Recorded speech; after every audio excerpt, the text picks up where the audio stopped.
아이고, 내가 그럼 땡기고 있을게요. 아이고, 내가 땡기. 자. 아, 됐어. 위에 거는? 따야지. 자, 됐어요. 이것도 좀 딸까? 안녕하세요. 제가 여기 있는 줄 어떻게 알고 우리 카메라맨이 잘 찾아왔네요. 자, 지금 제가 여기서 두릅을 따려고 해요. 여기는 먼 곳이 아니고 바로 이연맘의 집 뒷뜰이에요. 이렇게 두릅나무가 쫙 있는데 두릅이 너무 높이 있어서 제가 좀 따기가 힘들어요, 어떨 때는. 그래서 이 도구를 사용해야 됩니다. 먼 곳에 있는 거를 이렇게 가까이 당겨서 이렇게 따려고 도구를 가지고 왔고, 두릅이 지금 한참이에요. 아주 한창 열리고 있는 중이고, 두릅은 이 두릅나무의 새순이죠. 지금 이렇게 따고 있는데 아주 연하고 크지가 않아서 먹기가 좋고, 지금 여기 보이시죠? 작은 두릅들. 지금 새순이 많이 돋아나고 있어요. 자, 그런데 여기 보면 제가 또 톱을 가지고 다닙니다. 톱을 왜 가지고 왔냐면, 이 두릅은 제 키 정도보다 약간 작게 이렇게 기둥을 잘라주시는 게 좋아요. 그래야 이연맘처럼 키가 작은 사람이 따기도 쉬울 뿐더러 옆으로 겹가지가 자꾸자꾸 생기면서 이 순이 많이 열리거든요. 이것도 보세요. 작년에 제가 잘라준 건데 새로운 가지가 옆에 났죠? 이것도 제가 잘라준 것이고, 그래서 오늘은 이거를 보니까 별로 소용이 없는 가지 같아요. 그래서 이 가지를 한번 잘라야 되겠어요. 자, 이연맘은 톱질도 해요. 아이고. 제 키보다 약간 작게 한번 잘라볼게요. 아짜. 자, 그래서 자, 아주 여기 순이 작기는 하지만 순을 좀 따고, 이렇게 놓으면 내년에 이 옆으로 계속 가지가 생겨서 더 많은 순을 우리가 얻을 수 있어요. 자, 이연맘이 두릅을 이렇게 땄고 오늘은 두릅 요리를 해볼 거예요. 이 두릅은 봄나물의 제왕이래요. 그 정도로 봄나물 요리치고 두릅은 필수 요리 중에 하나고 아주 영양가가 풍부해요. 그래서 오늘은 두릅 요리에 대해서 우리 시청자 여러분들에게 소개를 해드리려고 합니다. 조금 있다가 다시 뵐게요. 따라오세요.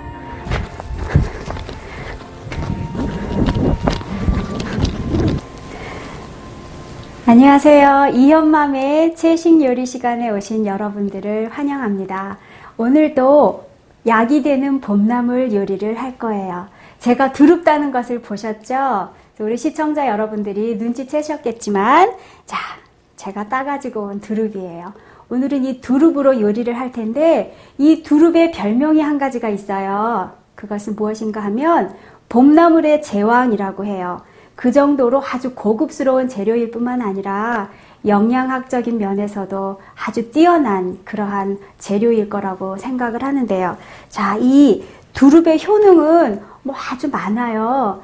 대표적으로 두릅은 사포닌 성분이 들어있다고 해요.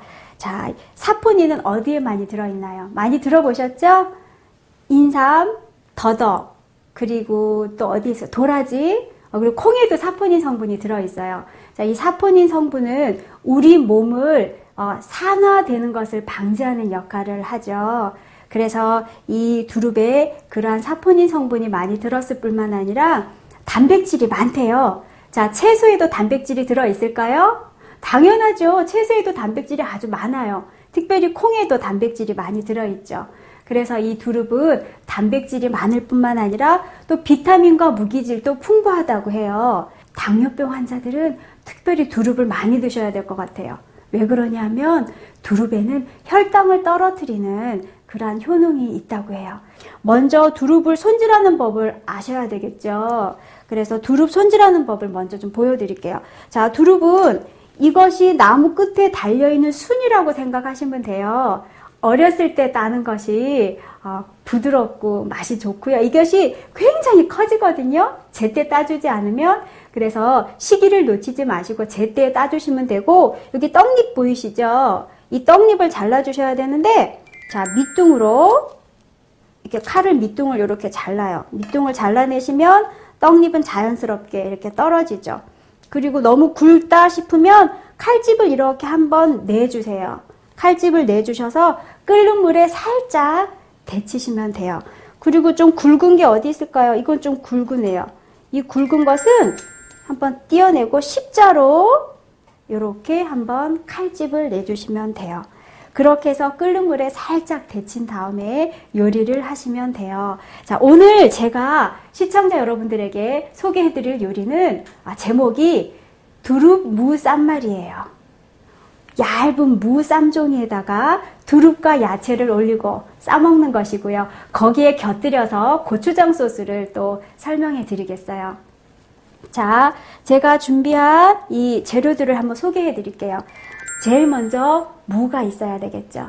이 무는 그냥 무가 아니라 보세요. 흐물흐물하죠. 제가 절였어요. 어디에 절였는가? 무를 한 1mm나 2mm 얇기로 얇게 썬 다음에 레몬 5큰술, 그 다음에 사탕수수 원당 5큰술, 그리고 소금은 한 반 큰술 정도 이렇게 넣어서 섞으세요. 잘 녹인 다음에 절여주시면 돼요.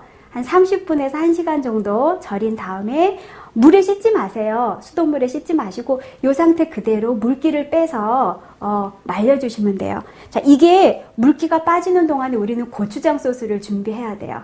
고추장 소스의 재료는 오늘은 새콤달콤한 고추장을 만들 거예요. 제가 지난 시간에 말씀드린 것은 건강고추장 2가지 방법 말씀드렸죠? 오늘은 약간 새콤달콤해서 초고추장으로 드시기에 좋은 그런 즉석고추장인데 주 재료가 토마토예요. 그런데 겨울에는 토마토 구하기가 힘들어요. 너무 비싸죠? 그래서 우리 주부님들 그렇게 하고 계시는 주부님들 많으실 거예요. 어떤 방법인가? 토마토는 여름에 많이 나죠? 제철에는 그 과일이 싸요. 그래서 싸게 과일을, 토마토를 구입을 하셔서 그것을 소독한 병에다 넣으시고 진공 포장하셔서 보관을 하시는 거예요. 저희는 그것을 토마토 병조림 또는 토마토 캔닝이라고 부르죠. 그것으로도 고추장을 만들 수가 있어요. 제가 여름에 토마토가 나오는 계절에 토마토를 싸게 구입해서 또 우리 시청자 여러분들에게 시범을 보여드릴게요. 그래서 방울토마토를 준비했는데 한 8알에서 한 9알 정도 준비하시면 될 거고요. 그리고 안 매운 고춧가루 4큰술이 필요합니다. 그리고 여기에 들어가야 될 또 야채가 파, 반 뿌리 조금 못되게 아주 조금 준비하시면 되고 양파도 준비해 주세요. 양파는 큰 것은 4분의 1쪽, 작은 것은 반쪽 정도 준비하시면 되고요. 그리고 또 우리가 만들어 봐서 다 알죠? 조청이 필요하고, 그 다음에 통밀가루, 그 다음에 소금 한 작은술이에요.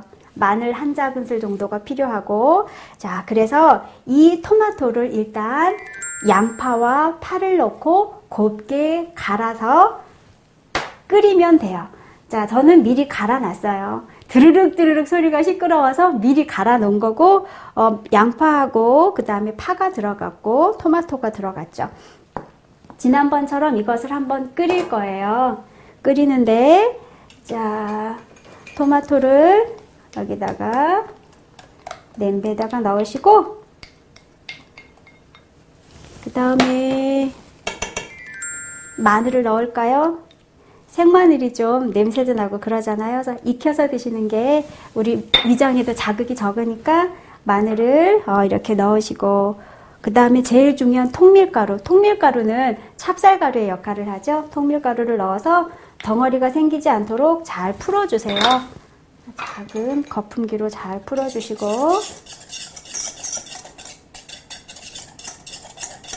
이렇게 해서 충분히 익히세요. 매운맛이 날아가면서 양파는 아주 달아지죠. 그래서 이렇게 충분히 거품기로 잘 저어주신 다음에 끓이시고, 이게 어느 정도 끓으면 이제 조청을 넣으시면 되죠. 자, 이것이 끓으려고 하네요. 자, 끓으려고 할 때 지금 조금씩 끓고 있어요. 조청을 한번 넣어 볼까요? 조청은 2큰술을 준비했어요. 왜냐하면 이 방울토마토가 다니까 조청이 지난번 우리 고추장 만들 때보다는 조금 양을 줄였어요. 저 2큰술을 잘 넣으시고 잘 저어주세요. 지금 막 끓고 있죠? 퍽퍽 소리가 나나요? 자, 이렇게 끓고 있는 이 토마토 소스를 불을 끄고 소금 한 작은술이에요. 소금 한 작은술 넣으시고 그 다음에 4큰술이에요. 고춧가루. 제가 5큰술로 해봤더니 너무 되직하더라고요. 그래서 오늘 4큰술만 준비했고 자, 그래서 잘 버무려 주세요.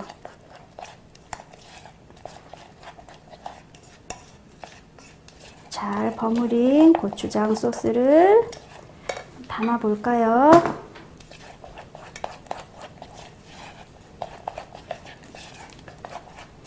자, 보이시나요? 빨간 고춧가루의 색깔도 빨갛지만 우리 토마토의 색깔도 빨개서 아주 선명한 빨간색이 됐어요.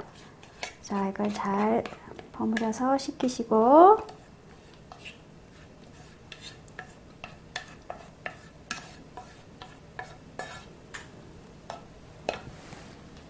자, 고추장이 준비가 됐어요.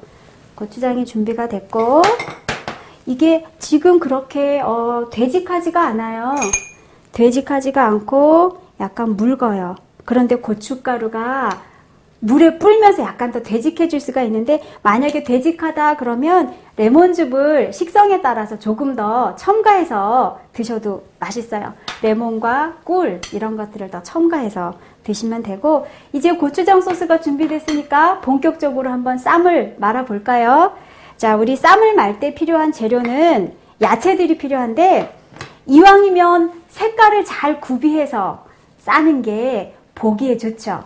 그래서 저는 어떤 것을 할까 생각하다가 두릅이 초록색이에요. 초록색이니까 빨간색이 들어가주면 훨씬 더 선명하겠죠. 거기다 노란색 파프리카 그리고 이것은 하얀색 팽이버섯 이렇게 준비를 했어요. 그래서 잘 절여서 물기를 빼준 이 물을 준비하시고 물을 밑에다 까시고 그 다음에 두릅을 하나 올려 볼까요? 두릅을 올리고 제가 파프리카를 아직 채 썰지 않았네요. 파프리카를 채를 썰어야죠. 그래서 파프리카가 두릅과 길이가 비슷하면 되는데 얘는 좀 짧아요. 긴 게 없더라고요. 그래서 파프리카를 준비해 주시고 모든 야채는 채를 썰어서 준비해 주시면 돼요. 파프리카를 채를 썰어서 같이 한번 말아 보도록 하겠어요. 자, 채 썬 파프리카 준비해 주시고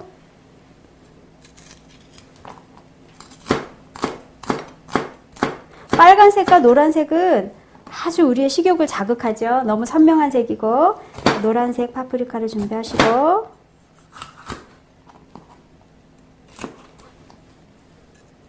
파프리카는 피망처럼 생겼지만 과일 같아요. 과즙이 참 많고 달아요. 자, 파프리카 노란색 준비하시고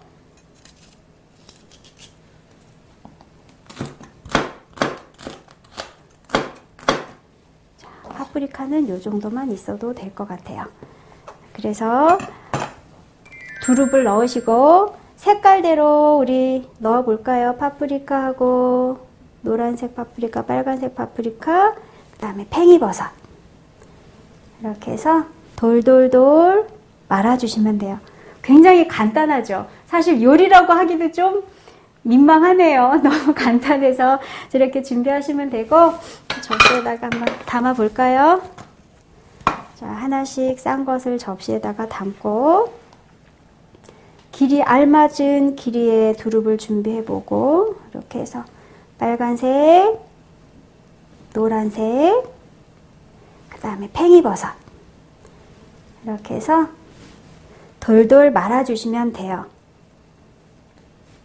두릅을 크기가 맞는 것을 하나 고르고 파프리카 2개씩 넣으시고 이것은 굉장히 간단한 요리지만 왠지 차려놓으면 좀 근사해 보여요. 그래서 좀 있어 보이고 근사해 보이고 그래서 손님상에 내놓으면 좋을 것 같아요. 요거는 좀 도톰하게 썰어졌네요. 좀 얇은 걸로 해볼까요? 이 두릅이 레몬즙에 절였잖아요. 레몬즙에 절였기 때문에 이 두릅의 초록색이 시간이 오래 지나면서 누렇게 변하더라고요. 레몬의 산성분 때문에 그런가 봐요. 그래서 이렇게 레몬 얘기가 나와서 제가 한 말씀 드릴게요. 이엄맘은 식초를 먹지 않아요. 왜냐하면 지금 시중에 나와 있는 모든 거의 대부분의 식초는 두 가지 종류가 있어요. 하나는 양조식초, 하나는 합성식초가 있어요. 양조식초는 뭐냐 하면 에탄올 있죠. 알코올이죠. 알코올에다가 에탄올에다가 초산균을 넣고 하루나 이틀 만에 아주 속성으로 발효해낸 것을 양조식초라고 하고, 또 석유에서 추출해놓은 빙초산 있죠? 이 빙초산에다가 빙초산을 가지고 물을 좀 첨가해서 만든 것이 합성식초예요. 그리고 거기다가 사과 농축액을 이 양조식초에다가 사과 농축액을 조금 넣고 발효시킨 것을 사과식초, 현미 농축액을 조금 넣고 발효시킨 것을 현미식초라고 해서 파는데, 이 양조식초와 합성식초는 말 그대로 우리 몸에 좋지가 않죠. 뭐든지 인위적으로 속성으로 그렇게 만든 것은 우리 몸에 유익하지가 않아요. 그래서 저는 그런 식초를 사용하지 않고 모든 새콤한 요리에 레몬을 사용해요. 그래서 이 무마리도 아마 굉장히 새콤달콤할 거예요. 그래서 요거 마지막으로 요걸 한번 싸볼게요.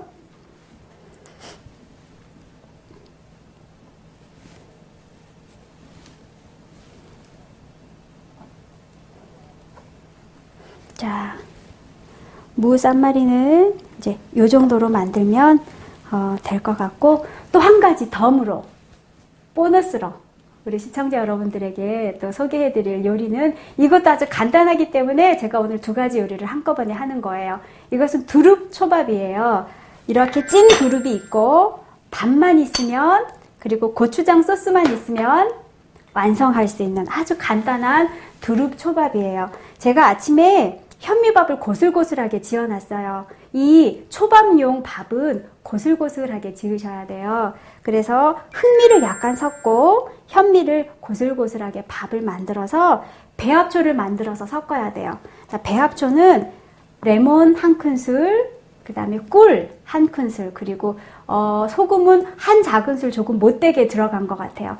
그래서 이렇게 잘 배합해줬고, 손에 달라붙지 말라고 참기름도 아주 살짝 넣어줬어요. 그래서 이 밥을 준비하시고, 그 다음에 두릅이 있고요. 자, 고추장 소스는 이건 아직 좀 뜨겁고 제가 미리 만들어 놓은 고추장 소스가 있어요. 예쁜 하트 종지에 고추장 소스를 좀 담아놨고, 물기가 뭐 그렇게 되지도 않고 물지도 않고 딱 먹기가 좋은 것 같아요. 이제 고추장을 준비해 놓고 이제 초밥을 한번 만들어 볼게요. 이렇게 초밥이 손에 달라붙으니까 손에 물을 살짝 묻히시고, 밥을 적당한 양의 밥을 한번 쥐었다 폈다 하면서 밥을 한번 이렇게 뭉쳐보세요. 자, 밥을 뭉쳐서 모양을 잡는 거죠. 그래서 접시에다가 이 모양을 잡은 밥을 하나씩 놓고요. 이 초밥도 아주 간단해요. 그렇지만 만들어 놓고 나면 너무 근사한 요리가 되는 게 초밥이죠.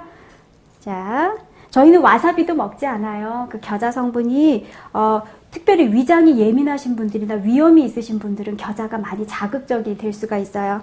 그래서 겨자 대신에 오늘 만든 건강식 고추장, 건강식 초고추장으로 오늘 곁들여서 초밥을 한번 해볼 텐데요.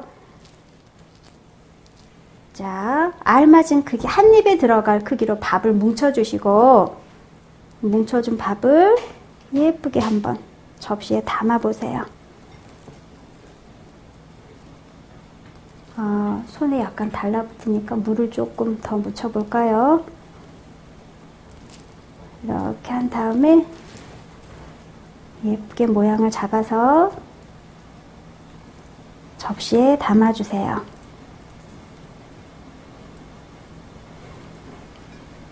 왠지 초밥은 한 접시에 가득 넣으면 품위가 떨어져 보이죠? 그래서 저도 딱 4개만 한번 해봤어요.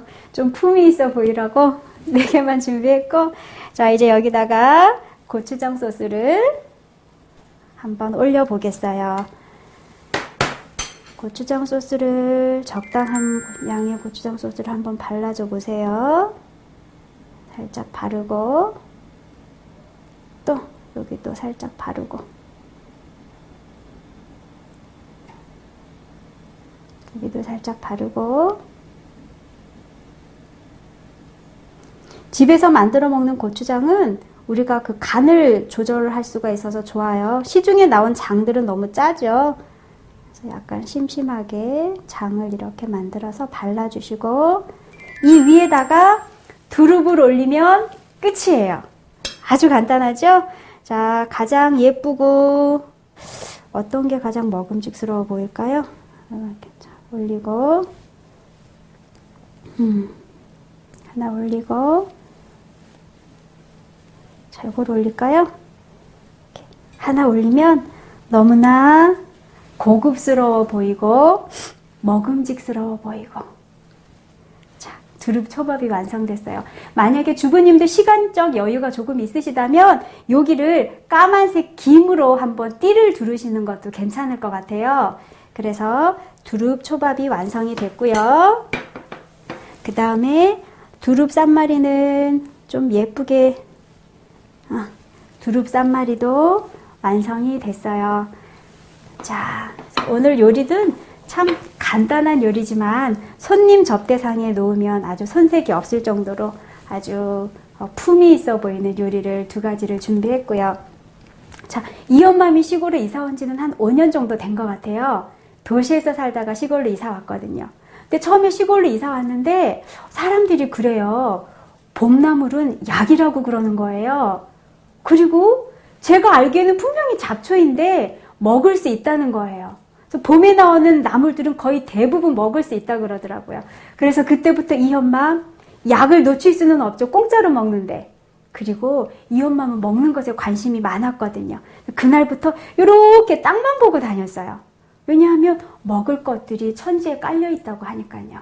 그래서 도시에서 제가 밟고 다녔던 대표적인 잡초들, 예를 들면 명화주, 그 다음에 망초대나물. 이 망초대나물은 키가 굉장히 많이 크거든요. 그리고 거기에서 꽃이 피는데 꼭 국화 같은 꽃이 펴요. 그래서 그런 망초대나물. 그 다음에 제가 이름은 잘 모르는데 사투리로 풋너물이라고 하더라고요. 그 나물, 그 다음에 질경이까지. 제가 아주 여러 가지 종류의 나물을 다 뜯어서 먹어본 적이 있어요. 자, 하나님이 우리에게 너무나 풍성하게 베풀어 주셨는데 알지 못하는 이 엄마미 그냥 그걸 밟고 다닌 거죠. 자, 그것처럼 이 진리라는 것은 알지 못하는 사람들에게는 발에 밟힐 뿐이에요. 그래서 이 생애의 빛 인터넷 방송을 통해서 진리가 전 세계에 널리 퍼질 뿐만 아니라 사람들이 이 진리의 귀한 가치를 인식하고 받아들여질 수 있으면 참 좋겠어요. 이 방송이 그렇게 귀하게 사용되었으면 좋겠고요. 자, 이것으로서 오늘 이 엄마의 요리는 마치도록 하겠어요. 다음 이 시간에 또 기대해 주세요. 안녕히 계세요.